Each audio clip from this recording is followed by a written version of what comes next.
le Mozart de la finance. Commençons par le Requiem, bien sûr. Le Requiem, le Mozart de la finance, où est-il? Puisque le couperet est tombé après avoir longtemps affiché une grande mansuétude à l'égard de la France, malgré une situation budgétaire alarmante. L'agence américaine Fitch a finalement dégradé la note de la dette tricolore de A à moins à A+. Alors, Barthélémy Philippe va tout nous expliquer dans un instant, et c'est vrai que pourquoi on en parle maintenant, et c'est un sujet qui est complexe pour les auditeurs, complexe pour nous, on n'est pas spécialiste de l'économie, et c'est pour ça qu'on est avec François Pierrard dans les studios d'Europe 1. Vous êtes spécialiste, vous avez fondé l'Institut Hexagone, la France en chiffres, des statistiques sur la société française, factuelles et sourcées. On ne pourra pas vous dire que vous êtes en train de manipuler les chiffres. François Pierrard. Surtout que ce sont des chiffres très macro que chacun connaît, peut aller voir sur le site de l'INSEE, Eurostat, et qui sont dans le débat public depuis bien longtemps. Oui, l'agence aurait pu accorder un dernier répit à la France au regard de la transition politique en cours, mais le décalage entre l'évaluation très généreuse de la dette française et l'état de ses comptes publics était trop grand, selon Lucille Bambaron, économiste chez Asterès. On a quand même des finances publiques qui sont un peu à la dérive, une dette qui a atteint les 114% du PIB, une hausse des taux souverains, notamment le taux à 10 ans, ce qui contribue en fait aussi à alourdir la charge de la dette et donc à aggraver le déficit. Donc oui, je pense que cette note est justifiée parce qu'on a des difficultés économiques et puis on a aussi un contexte politique très incertain. Conséquence de cette décision, la France bascule dans la catégorie des dettes de qualité moyenne supérieure aux côtés de l'Espagne et du Portugal. Dans son communiqué, Fitch souligne la fragmentation politique qui affaiblit la capacité du pays à redresser ses comptes publics. Dans ces conditions, l'agence doute que la France puisse renouer avec un déficit public inférieur à 3% en 2029. Le ministre de l'économie démissionnaire, Éric Lombard,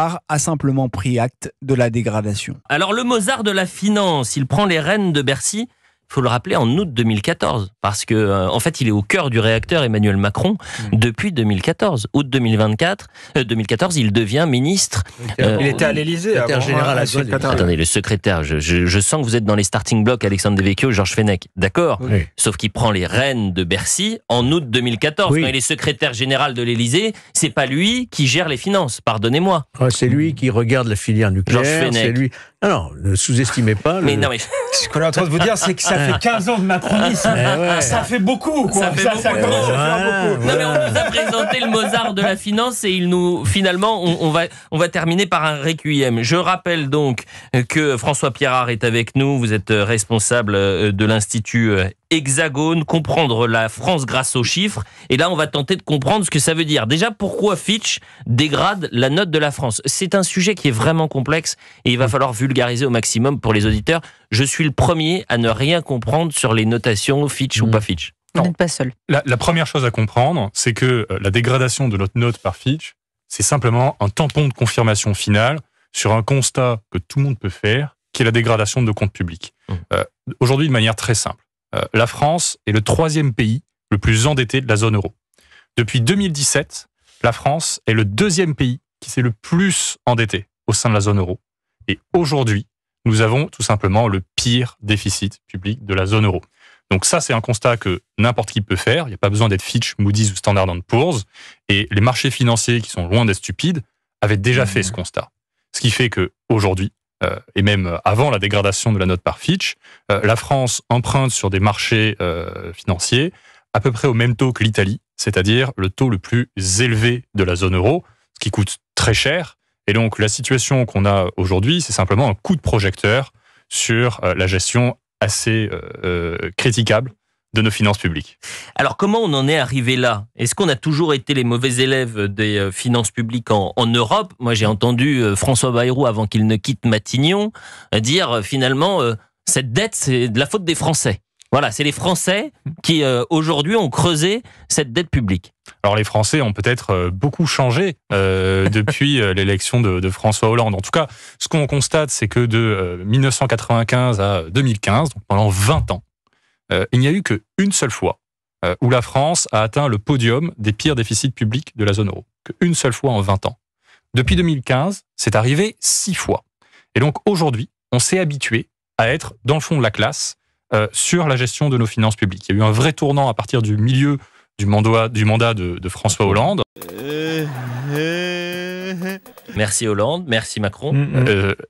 En tout cas, depuis, ça ne s'est pas amélioré. Et compte tenu de la situation politique, on n'a pas d'espoir que ça change à très court terme. Et c'est aussi l'une des raisons de la dégradation de notre note. François Pirard est avec nous, fondateur de l'Institut Hexagone, la France en chiffres. La situation, est-ce que c'est le bilan, en quelque sorte, du Mozart de la finance d'Emmanuel Macron ? Alors, on en parle beaucoup, mais je pense que c'est peut-être un peu facile et réducteur de dire que c'est la faute de Macron.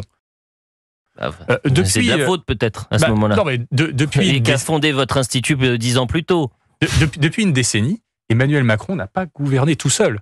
Quand en 2018, la France a le troisième pire déficit public de la zone euro, quand la France a le deuxième pire déficit public de la zone euro l'année suivante en 2019, il y a un Premier ministre, Édouard Philippe. Il y a un ministre du budget, Gérald Darmanin. D'accord, oui, mais c'est le chef, pardonnez-moi, le chef d'orchestre s'appelle Emmanuel Macron. Il a quand même raison parce qu'Édouard Philippe. Non, moi je suis d'accord parce qu'Édouard Philippe donne des leçons de déficit public en expliquant aujourd'hui qu'il n'est plus Premier ministre, que les budgets sont jamais assez radicaux. Mais que n'a-t-il pas fait au moment où la situation était moins dramatique? Donc, c'est bien de montrer les complices et les héritiers aussi. Je trouve que c'est bien d'avoir. Celui qui donne le là, c'est le chef Emmanuel Macron, de l'État. Il est fini, pardonnez-moi. Mais c'est vrai qu'il y a un. Qu'est-ce que vous voulez dire par là? Il est fini. Il est fini, c'est-à-dire qu'au mieux, il termine son mandat. Politiquement, l'ère du macronisme est terminée, mais c'est aussi un système politique, un certain nombre de technocrates qui effectivement ont fait les mêmes politiques depuis des décennies, et il suffit pas d'en finir avec Emmanuel Macron pour en finir avec ce système-là. Moi, je les connais par cœur. Les responsables politiques, de responsables, ils n'ont que le nom maintenant, parce que le responsable politique n'existe plus, et ils vont nous vendre en excuse, c'est la guerre, c'est le Covid, c'est le quoi qu'il en coûte. Est-ce que c'est vrai ou est-ce que c'est faux, François Pirard? Non, le Covid, c'est un virus qui était le même dans tous les pays. Si je me trompe pas, je suis pas biologiste, mais je pense que je me trompe pas là-dessus. En revanche, ce qu'on constate, c'est que la France est le deuxième pays qui s'est le plus endetté de la zone euro depuis 2017, avec une pente tout à fait vertigineuse. Et on va faire le tour rapide de nos voisins européens. Depuis 2017, l'Allemagne, c'est pas endetté. L'Allemagne s'est désendettée à hauteur de 2 points de PIB. L'Espagne s'est endettée à hauteur de 1 point de PIB. L'Italie à hauteur de 2 points. La Belgique à hauteur de 2 points. Et la France 3 points, 4 points, 5 points, non, 14 points. Donc c'est pas une augmentation, c'est une explosion. Et c'est une situation complètement singulière au sein de la zone euro qui témoigne d'une gestion un peu critiquable, si ce n'est plus, de nos finances publiques.